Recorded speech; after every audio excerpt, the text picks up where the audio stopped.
দাদু ভাইরা, তোমরা এসেছো? বেশ করেছো, বেশ করেছো। বসো। একটা কথা মনে রাখবে, জীবনে কাউকে তুচ্ছ মনে করা উচিত নয়, বুঝলে? তোমাদের একটা গল্প শোনাই। গল্পের নাম হচ্ছে প্রতিদান। এক যে ছিল সিংহ। সিংহ হলো পশুদের রাজা। সারা বন জুড়ে তার রাজত্ব। পশুরাজের যেমন চেহারা তেমনি মেজাজ।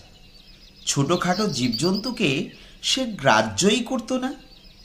একদিন আবহাওয়াটা বেশ মনোরম। ফুরফুর করে বাতাস বইছে। হাওয়া খেতে খেতে ঝিমুনি ধরে গেল পশুরাজের। তাই গুহার রাজপ্রাসাদে গিয়ে সে খুব আরাম করে শুয়ে পড়ল। একটু পরে শুরু হলো তার নাক ডাকা। বাপরে বাপ, সে কি ডাক! ফসর ফসর, ফোঁস ফোঁস, ফাঁ ফাঁ, এক কিম্ভূত কিমাকার শব্দ। একটা নেংটি ইঁদুর সে সুযোগে পশুরাজের প্রাসাদে খাদ্য চুরি করার ধান্দা করেছিল। কিন্তু গুহার মধ্যে ঘুরঘুর করতে করতে সে একেবারে সিংহের নাকে গিয়ে পড়ল। তারপর নিঃশ্বাসের টানে ঢুকে গেল একেবারে ভেতরে।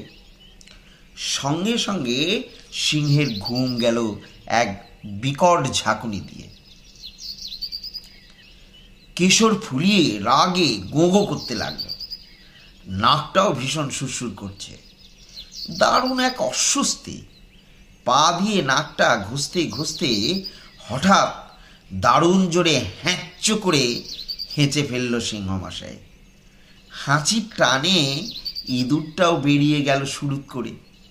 কিন্তু যাবে কোথায়?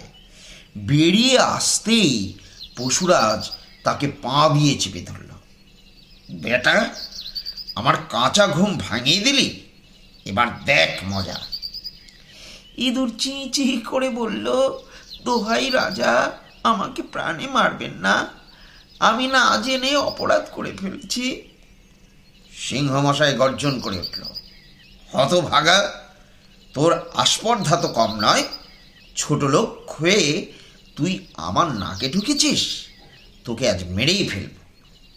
ইঁদুর আবার চিচি করে অনুরোধ করল, হুজুর, আপনি বনের মালিক, সমস্ত পশুর রাজা। আমার মতো পুচকে জীবকে মারলে আপনার নিন্দে হবে যে। আমাকে এবারের মতো ছেড়ে দিন। ক্ষুদ্র হলেও একদিন হয়তো আপনার উপকারে লাগতে পারে। ইঁদুরের কাকুতি মিনতি শুনে সিংহমশাইয়ের মেজাজ একটু নরম হলো।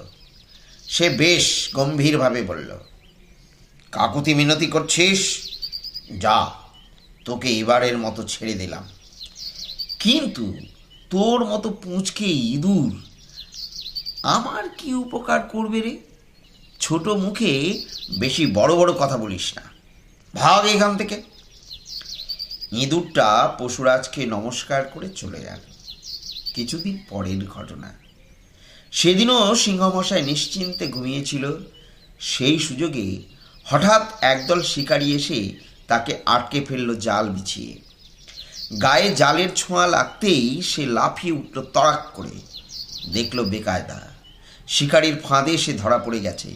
সে যতই লম্ফঝম্প করে জাল ততই জড়িয়ে যায় আষ্টে পৃষ্ঠে। নিরুপায় হয়ে সে বন কাঁপিয়ে গর্জন শুরু করে দিল। সিংহের গর্জন কানে গেল সেই ইঁদুরটার। ভাবল, নিশ্চয়ই তার প্রাণদাতা কোনো বিপদে পড়েছে।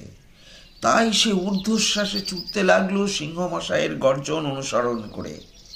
কাছে এসে দেখতে পেল পশুরাজ আটকে পড়েছে শিকারির জালে। সে আর এক মুহূর্ত দেরি করল না। তার করাতের মতো ধারালো দাঁত দিয়ে জালের সুতো কাটতে লাগলো কুটকুট করে। কিছুক্ষণের মধ্যেই জালটা ফালা হয়ে গেল। সিংহমশাই হাঁপ ছাড়ল বাইরে বেরিয়ে এসে।